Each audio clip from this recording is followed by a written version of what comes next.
Hey there, fellas. The kittens sure are out tonight, aren't they? Welcome to the Rock and Roll Podcast. Check out this record. My name is Mark, and with me, as always, is my pal and yours, Mr. Frankie D. Hey, Mark. Hello, listeners. Thank you for joining us on this rock and roll adventure. Remember, we're available on Spotify, Apple Podcasts, Amazon Music, or wherever you find fine podcasts. But don't forget to peep us out on YouTube, and you can see what the goodness looks like, if you know what I mean. That's right. New episodes, they drip to the drop directly to your ears every Friday. And of course, we do this for all of your listening pleasure. So what the heck is Check Out This Record? Great question. Thanks for asking. This is the podcast where Frank and I recommend albums to each other to check out and give them a thorough review. We will also have a wide variety of musical discussions, like in our Spotlight series, where we'll dig into a band's catalog and see what comes out the other side. And of course, in our Versus series, we're going to pit 2, sometimes 3 albums against each other, Mark. And as everyone knows, they duke it out for this thing we call total stereo domination. That one was pretty cool, dude. Thank you. Yeah. So if social media is your thing, be sure to check us out on Instagram and our Facebook group, where we like to drop additional content. Well, hopefully leaving you wanting more of, Frank's musical goodness and whatever random nonsense and memes I can find. That's right. Don't forget to pop over to the world famous tube of the U, and you can watch us make silly faces, all that stuff at each other while we try to put this show together again, just for you. Do you know that this is just for you? That's all we're doing this for. That's all. If you've got a record you want us to check out, just drop us a line or a comment wherever you found us. While you're at it, like, subscribe, give us a rating, a review, some of that nice stuff. Anyways, so I'm going to say this, Frank. We're putting on our leather jackets, slicking back our hair, because it's... It's awesome. Because we're going to dive into Social Distortion live at the Roxy. Yeah. Now, you were the primary force that got me into old Social D, Mr. Frankie D. Oh. But how did you discover them? And I say that like, oh, I forgot that I did. But now I remember. I think I remember. We were at a show, and I think one of their songs came on prior to the show, and we spoke about it. Anyway, so funny story. Funny to me, at least. I was about 16 or 17, and of course I was listening to the local rock station, and on comes I Was Wrong, and I'm like, okay, this is another alternative band that we could check out and get into. But then there was this girl that I kind of liked at work, and she was older, and she was a punk rocker, and she made me a mixtape with a very thorough description of each track. So mad props with all sorts of goodness, like Swinging Gutters. First song on there was Teenage Genocide, Swing Gutters. Nice. Stray Cats, a favorite of the Miami area. The Eat. Dixon's Binoculars were on there.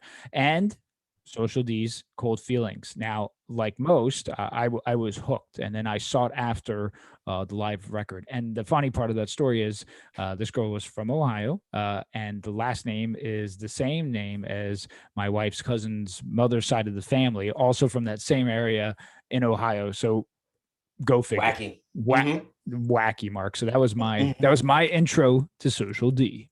Wow. Well, as of this recording here in May 2021, Social Distortion has released 7 studio albums, 1 live, which we'll be covering tonight, a live DVD I've made Frank watch ad nauseum, and 2 comps, 1 greatest hits and the other of previously unreleased material, from quote unquote the early days. Live at the Roxy was recorded April 7th through the 9th of 1998 and released in June 30th of that same year on Time Bomb Recordings. This would be the last record for this lineup, as guitarist Dennis Darnell had unfortunately passed away due to some complications with his heart, or I've heard a few different things, and let's just say in 2000, unfortunately, Dennis Darnell left us, and that's a bummer. He was just 38 years old, dude. We're both older than him, and he was way more successful than us. Anyways, While while the band is rumored to be recording or having recorded their 8th studio album, Dennis was able to play on all 5 of the Social Distortion albums previous to this recording, so it does serve as a lovely tribute to him and his work with the band. Before we get into the track by track for Live at the Roxy, Frank, is there anything you'd like to say about the guitar stylings of Dennis Darnell and his work with Social Distortion that sticks out to you? Sure, but we might need to do a quick change and do a therapy session now that you mentioned he was more successful than us. Well, than me at least. Frank can keep a good job. I can't. Oh, there you go. Well, so listen, Social D is one of those bands where the lead singer is also the lead guitar player. So Dennis originally actually played bass, and Ness taught him how to play guitar, hence why he probably resided in the rhythm role. However, that is not to diminish the importance of the sound. Ness's playing, I feel, is a little unique due there is some lack of mobility in the ring finger of his fretting hands. So that does give Ness some limitations. So to me, Dennis's playing is a great compliment and provided that backbone rhythm section and jangle of the band. So I feel he was an important cog to the band's sound for sure. Yeah, well said. Okay, let's chug a few beers real quick in this parking lot and sneak into the show. It's time for the track by track. Woo! Yeah. So track 1, Mike opens up with a banger here. We get Story of My Life off of the self-titled album, Social Distortion. We start off with a little chatter from the merch dude in front of the show, talking some smack. And Mike Ness welcomes all the kittens and introduces the songs. The levels are good. All the instruments are crisp and clear as Mike Ness gives us his kind of salad day story about being there. I love this one as an opener, really setting the tone for the night that's coming at us. What do you think, Frank? Yeah, so perfect opener. Absolutely. I mean, in looking now 20 years past this album, or more than 20 years, it's like their biggest song. So they're opening with like their biggest song. And if you're new to the band, this gets you right into them right away. Now the album version's a tad different. You actually get more of a rockabilly feel, and the solo is a little longer. However, this is a great, I think, alternate version. It's a little faster and it's a little punkier. So great way to open the show. Track 2, we got Bad Luck off of Somewhere Between Heaven and Hell. This is one of my favorites from Somewhere Between Heaven and Hell. And the guys really deliver on that blues here. What do you think, Frank? Were you running for another beer before the band really got warmed up, or were they already cooking out of the gate? Yeah, so the album version was great, but to me, I think this was even better. Like they moved up the chords a step, which gives it a brighter tone and it works. It's a little edgier too, which fits perfect with the way Ness is singing, which is totally on point and with authority. So, I mean, what a one, Story of My Life, 2, Bad Luck. Are you kidding me? Come on, man. Yeah, so that's actually, I'm happy you mentioned that, because here we get kind of an odd pick for track number 3, Under My Thumb off of White Light, White Heat, White Trash. We go right for a Stones classic, right? We're doing a cover. I was surprised we got a cover really quite so soon in the set, but the band truly uses this as an opportunity to pay homage to the Rolling Stones. What'd you think, Frank? Yeah, so this is one of my favorite Rolling Stones songs, largely due to the introduction of it by this cover. I love the entire rendition. It's turned into a bona fide punk song. Now, to answer your question, the show we saw them live, I don't know if you recall, where lightning shorted out the amps. This was really on the set as well. And I would personally be okay with it further down the set. But I'd like to also note that I actually like the album version a little bit better. This one sounds a tad bare and the guitars aren't blaring, but overall it's a great cover. But like you said, Mark, I'd move that down in the set a little bit. Yeah. So we get track 4, Prison Bound off the album Prison Bound. Yeah, Mike's intro for this one is kind of fun / kind of cringy, as he talks about more salad days and how you couldn't just go to the mall and get your kitten pierced. And all the fights that they'd get into, and nice little modest wink as to his rankings in that Fight Club, kind of cool. Once we get into the song, though, we're off and rocking. I'm really feeling that cowpunk vibe here, right? How did Social D manage to cross that line and take us on with them, Frank? How did they do that? Yeah. I mean, I guess we can't really know how they did that because maybe it just happened by natural talent. But one critique I would say, and if you've gone to a Social D show, Mike Ness does get a little chatty. That's just me. Nevertheless, listen, Prison Bound, the song and the album was pivotal to the cowpunk sound that Social D was going for. They really bridged the aggression of punk with pure Americana, and it's glorious. It's also fun to note that the live version, of course, is a little different than the studio version. The studio track has a longer intro and an acoustic guitar playing the rhythm. I'm assuming that's Dennis playing that. The live version has the chords moved up a step, a shorter intro, a shorter solo, just a more overall rock feel. So again, I think it's great that on, recordings and albums, you get these two different versions of a song that's absolutely amazing. Yeah. So I want to take a second as we get into track 5, Mommy's Little Monster, off Mommy's Little Monster. One of the things I love about Social Distortion is that they love naming albums after just a banging song on that album that they know they're going to be able to crush at a show. That said, they totally crush this number. The tempo never drops. Never. The solos absolutely rip. Yes. Just kind of pure SoCal rock and roll. You get two girls, Frank. Which one's the? Never mind. Yeah, no. Frank's girls are lovely. Neither one of them is a monster. We're not even doing that. But what do you think of the number? Well, the question that you're going to ask, the answer to that is whichever one gets to the teenagers first. But really, it's neither, and it's their aunt who's the mommy's little monster. Yaya's little monster. Yeah, that's right. Anyway, nobody but us gets that joke. Absolutely not. But so awesome. Anyway, the song rips, and it's amazing, I think, to hear it live during this time period, which I prefer more than the studio album because they grown so much from the recording of that studio track. So it's a great version. Ness's voice is on point. I love it. Yeah, well, we're moving right along. Track 6, Mass Hysteria, off the Mainliner comp, a classic from Social D's quote-unquote hardcore beginnings. We're in a bit of an oldies rock block for the band. You dig in this little pocket of kind of old school, Frank? How are you feeling?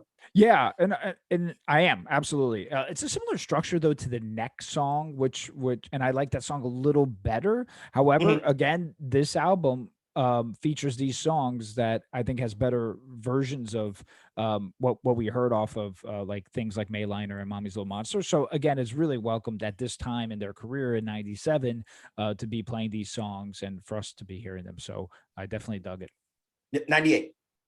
That's what I meant, 98. Yep. So track 7, as Frank mentioned, The Creeps, right? Or as Mike will tell you, the motherfucking Creeps, off Mommy's Little Monster. I've always felt that this was an underrated number from Mommy's Little Monster, and to hear them really play it aggressively is still cool as hell. And it's just an absolute pleasure. Tell me, Frank, what gives you The Creeps? Well, definitely the infamous scene in the movie Deliverance that always gives me the creeps. The robot. How often do you watch that? Not gonna tell you how often. No. The movie or that scene in particular. What? It's fine. We'll let it go. The robot scene in Superman 3. That gives me the creeps, and of course, tuna fish. I can't stand it. Gives me the creeps. It's a weird thing I have with it. But yes, listen, I love this tune, and I think it's totally underrated, as you said. I love the tempo change that it gives the band, knowing what they became. Right. I really don't think they could sustain many songs at this speed, which is fun. As this becomes like almost a standout track because of its change in tempo. So I'm with you, man. This is an underrated number. I think when we saw them again, Mark, I think they either opened with this or it's like the second song, and it's awesome. It rips. Yep. Well, we're sticking to, or Social Distortion sticking to Mommy's Little Monster. We get another State of Mind here, another quote unquote old school classic. I remember watching the home video of the same name and just absolutely hating the band, or at least Mike Ness, for like a month, and then I kind of got over myself. What'd you think of the song, Frank, and what'd you think of that video? Yeah, I was pretty annoyed with them during that time frame as well. I could totally do without that whole portion of the film based on the band's history. But the break was needed before they got to work on that Prison Bound album. So I'm glad everything kind of worked out the way it is. However, this track again is an absolute classic. I think it's better. Like when I want to listen to the song, I go to the live version of it. And it's another one that I know it's a staple that they play live. It's a good song. It's a good song. So he had something going there, that Mike Ness. He should stick to music, and hopefully, Not the heroin. Yeah, well, yes. So track 9, Let It Be Me, off of Social Distortion. Frank, did you know that the self-titled album, Social Distortion, is the first album released without a track of the same name? Yo, I did not know that, nor did I even think about that previously, Mark. So it's very interesting. Glad you brought it up. This track on the studio album actually is a little beefier to me, and it gives us kind of that rockabilly vibe. The intro solo is a little bit longer, and you could actually hear the Let It Be Me chorus via backup vocals. It's way more audible on the studio version than it is on the live version. I don't know why. However, though, it's a great tune. I like the tune a lot. There you go. We're on to track 10, No Pain, No Gain, off of Prison Bound. That sounds like something you'd learn in prison. So the album Prison Bound was known for being the album where we start to kind of see the country and blues rock sound. But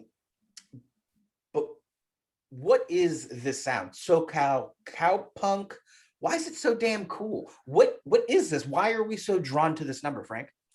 Yeah, I actually wish we got more Prison Bound songs live on this record, or just in general. It's like grunge. The song meets slow punk meets SoCal punk meets cowpunk. It's very cool, and I think it's a very under the radar track in their catalog. Both the album version and this live version, totally awesome. And yeah.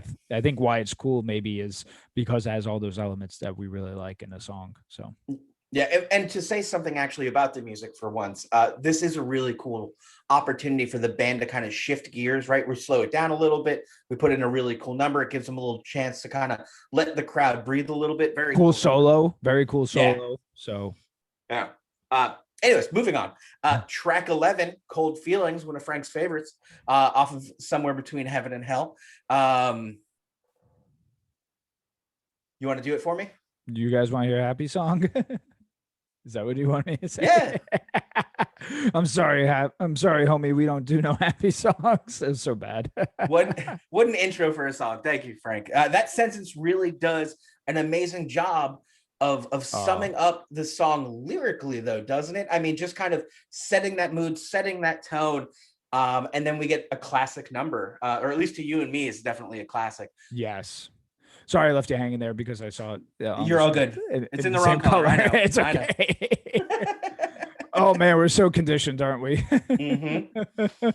Listen, this could be my favorite Social D song. The intro, I know we used to steal it, Mark, when we would play live in our band. And I'm totally okay with admitting that, by the way. Totally okay. The song's just awesome. The live version, the studio version, when they played it slow and acoustic at that time, again, we saw them in Miami. It's just a fantastic soul. It fills up your soul when it's in need. So one of my favorites. Absolutely. That was the outside patio at Revolution in Fort Lauderdale. And there was a rainstorm that blew out the PA, so they did an acoustic set until the lightning started, and that's when they canceled it. That's when they canceled it, absolutely. And but that's when we saw Tiger Army. Tiger Army opened, absolutely. Moving along, track 12, Telling Them, off of Mommy's Little Monster, another old school kind of hardcore tune with cool tapping intro, right, Frank? Yes. That builds into that kind of classic Social D sound. This number is a great example for pushing their sound by really focusing, on their harmonies. And I think they do a great job of that here. Perhaps this is one of the kind of patient zero situations for all of those like woe parts that we've heard from so many other bands and so many other songs over recent years where everyone's just woeing. This might be patient zero for punk rock, Frank. What says you, old Frankie D? Yeah, obviously one of their more punky tunes, and it's threaded with harmonies, and it's really, it has that angst and testing authority anthem that the band was going for back in the day. But again, like you said, threaded with those harmonies. I like the tune a lot. Mhm. I even like how they positioned it in the set. Very good song. So I'm digging it, man. All right, Frank, track 13. I was wrong. Oh, You heard it here, folks. you were wrong. Not me. Off of White Lightning, White Heat, White Trash. We get a little change of pace here with a slower tempo, straightforward kind of blues rock number. I love the changing the line from Self-Destruction's Got Me Again to Social Distortion. Got me again. I love that kind of interaction when a band can really play and like have fun with it. Just to give you, kind of a little wink of self-awareness, right? Mike Ness isn't taking himself so seriously, but he's including you in it, right? I don't know, Frank, what do you think? Am I wrong? No, you're actually right as rain there, my friend. Did Bingo, you see bango. Did you see what I did there? Yeah. Mm-hmm. And for all those wondering, because it's just that's obviously something that me and Mark are getting, please check out our face-to-face spotlight episode in the archives and you'll find out why I said that. This was a song they were pushing at the time. This is the lead single, right? From White Light, White Heat, and White Trash. It's a great track. I love hearing it live. Again, it makes sense that this was obviously on this set list at the time. So good tune, my man. Good tune. Absolutely. Track 14, Wow. 1945 off of Mainliner. Super old school with this political punk number about dropping the atom bomb, right? Right? You don't hear Social D sing about that stuff no more. Frank, this was a style the band didn't stick with for long. Did we miss out on a cool political band here? Or do you think we kind of got the best of what this band was able to do and their choice of driving straight off a cliff with the blues and country crossover? Yeah, great question. I think we should be lucky how they morphed into the band that they did. I think going on the track of this song for albums and albums would have really hindered the band. And I think we got the best version that gives us the touch of punk, country, blues, Americana, and yes, even some political tunes like the next one, Mark. That's right. Don't drag me down, motherfucker. Off of White Light, White Heat, White Trash. I fucking love this song, Frank. I don't know if you know that about me. They bring that kind of old school punk energy that they were riding off in 1945, but we keep it super positive. We get our first look at the sound Mike Ness is working on for their next album that's to be released that hasn't come out yet. This song really foreshadows sex, love, and rock and roll so beautifully, especially with this killer guitar solo we get here. Just a great rock and roll number with all the air marks of a great punk band. Frankie? Yeah, it's one of those tracks I remember trying to practice for hours on guitar and then trying to get that solo down because I was like, oh, there's two solos in this song, and it's so cool. It's such a great punk and rock sound all into one, and it hits you right in the face and it kicks you in the nuts simultaneously. It's freaking, it's awesome, man. It's awesome. Excellent. So we're going back to the self-titled album here with Ball and Chain at track 16. That's where we're going. I've always kind of seen this as the adult side of Story of My Life, maybe a little slower, a little more sure about himself, but still sad and angsty as shit, Is that just me, Frank? No, I'm with you. I could totally see the song as a maturation of Story of My Life in the context of the person, right, growing. It's the band's attempt at outlaw country, and I know it's held in high regards with Ness, as he actually had a different rendition, the honky tonk rendition on his solo album, the Under the Influences album. So I know this is always held in high regards from the band. It's a good tune, man. What can I say? Ball and Chain. There you go.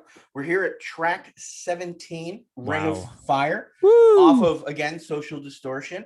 We're at the closer, man. Mike Ness, dedicates this one to the ladies. Then tells a fan who's giving him the finger to take all 10 of those fingers and shove them up his butt.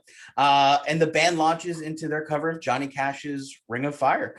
They do a great job covering the song, and it feels right that they're playing it. But I have one real issue with this record, and it's going to be this. I don't like closing on a cover for a band like this. I get that they're probably see it as a tribute, but I think they've got enough cool tunes to close on, like Ball and Chain, or even Dear Lover, or the Untitled from White Lightning, White Heat, White Trash. Man, that album title song. as both were great numbers to close the show with, but they didn't make it. What'd you think of this choice, Frank? Yeah, I'm with you on that. I don't love the cover to close out the show. I'm cool with the tribute. In fact, as I'm thinking about it, I think Mike Ness was one of the first ones in his arena of the bands we would listen to mention like he legit was in love with Johnny Cash before like the Cash movie came out, and then the whole rest of the world wanted to jump on. So like I first heard of someone's admiration for Cash through Mike Ness, and then kind of went from there. But yeah, listen, you're right. I mean, something I would have loved as the closer, as this was the album they were touring for, right? White Light, White Heat, White Trash. Dear Lover would have been great. When the Angels Sing, which was another single after I Was Wrong, that totally could have been it. Great closer that would have been. Yeah, I mean, hell, even Crown of Thorns, something. So yeah. So I'm with you. You got to play the Ring of Fire. I get it. Next to Story of My Life, it could be their second most popular song, but move that up in the set, put another closer on there, and then Mark, we would have our album. Yeah, well, Frank, we get a little more chatter from the show as folks are kind of clearing out of the club. How would you rate this against the times you've seen them all over? Yeah, it's a great live album, and one of the first that I sought out on my own when I was really kind of getting to that music of my own after that mixtape I referenced earlier. I think it matches pretty well to the experience when you see them live. It matches the energy that you would witness when seeing them. I do go back and forth between some that I like the live versions and the studio versions better, but let's be honest, you really can't go wrong with this record. I do sometimes skip over, Ness yapping and wish there were more tracks though from the White Light, White Heat, White Trash album, again, as this is the album they were touring for. Nevertheless, I mean, that's so small and insignificant in the grand scheme of what a classic live record this is. And, I'll be listening to it from this point on till forever. So, wow. Yeah. This is definitely a great set of shows they collected into a live album. And you can tell with how quickly they were able to turn around that the band was really playing at probably the top of its game for the lineup that we have here. Yeah. The band's comment to creating commitment to creating guitar-driven rock that challenges what the masses think it should sound like, and we're better for having this evidence in front of us to be able to look back upon. I'm lucky enough to own this on vinyl, and I fully recommend if they do a tour after all this COVID bullshit's done, you go see them. And I can tell you, I saw an ad for Welcome to Rockville in Gainesville. Yeah. And they'll be opening for Metallica soon. Yeah. Excuse me, God. Daytona, not Gainesville. Daytona. Yeah. Yep. Totally. I mean, Mark, you couldn't have been more accurate with that statement. Anytime they roll around, see them live, you won't regret it. It's rock and roll and all those other things that are influences that we all love, all meshed into one. So fantastic. So, well, Mark, we thought it would be fun this week since we're, if we put together the official check out this record, Social Distortion album rankings, my friend.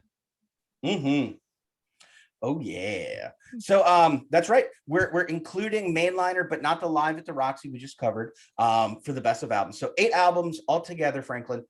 Why don't you kick us off with number 8? Yes, absolutely. So number 8, and this was our personal list. Everyone's going to have their own lists here, and we'll get some comments real quick from both of us. But number 8, Hard Times and Nursery Rhymes.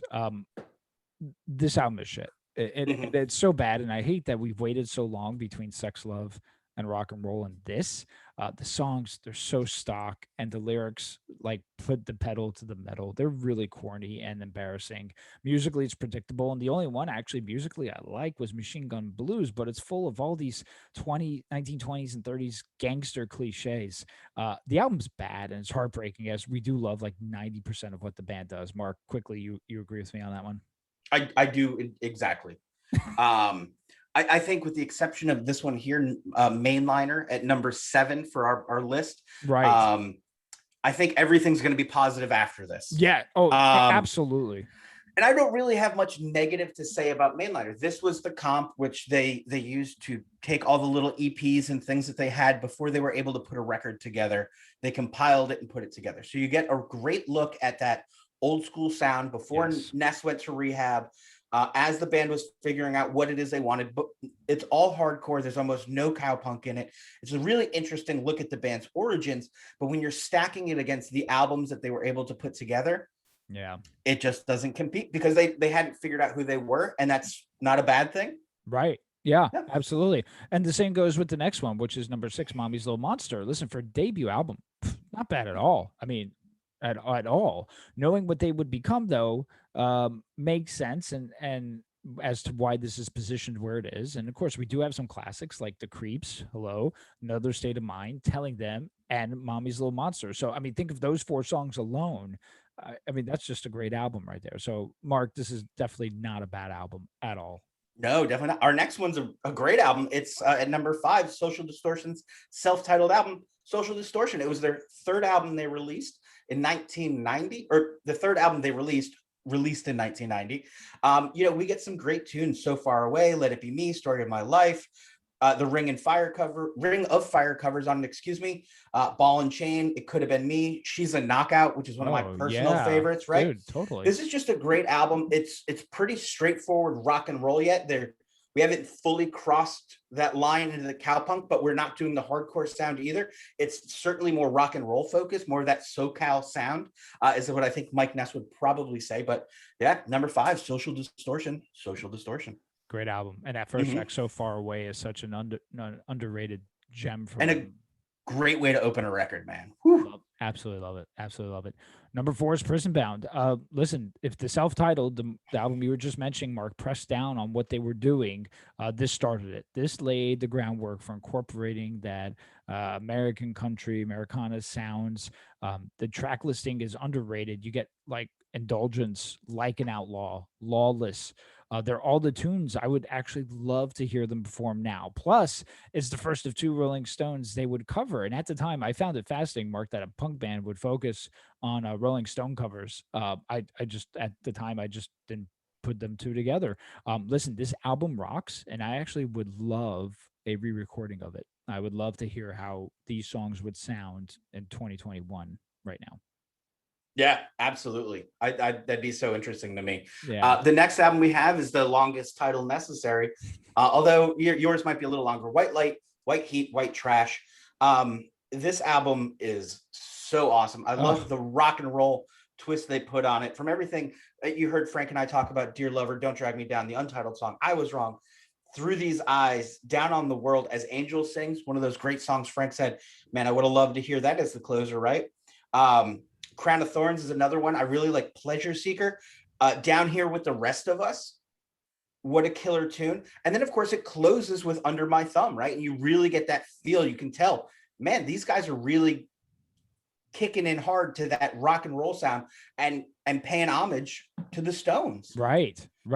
Yeah, absolutely. And the fact that they went back to that sound and modernized it for 96 after albums of the self-titled and the one I'm going to talk about next, really impressive. And the one I'm going to talk about next is Somewhere Between Heaven and Hell. Listen, you see that album cover and you're just like, who is this guy who looks like a greaser jumping with the Les Paul? He's the coolest guy I've ever seen. I freaking love that cover. Cold Feelings, Bad Luck, Making Believe, Born to Lose, Bye Bye Baby, When She Begins, King of Fools, Sometimes I Do. Probably, believe it or not, the most country influenced, I think, album that really meshes that punk and cowpunk. Fantastic record. Man, that one, it just hits home, man. It's so good. Yeah, I absolutely love how bluesy that record is. It's just fantastic. And then we're at number 1, Frank, and this is really kind of an interesting thing for us, right? I think so. Our number 1 pick is Sex, Love, and Rock and Roll, right? Which is weird because the last place pick, the album we think is their worst, was their last album, the last to be released.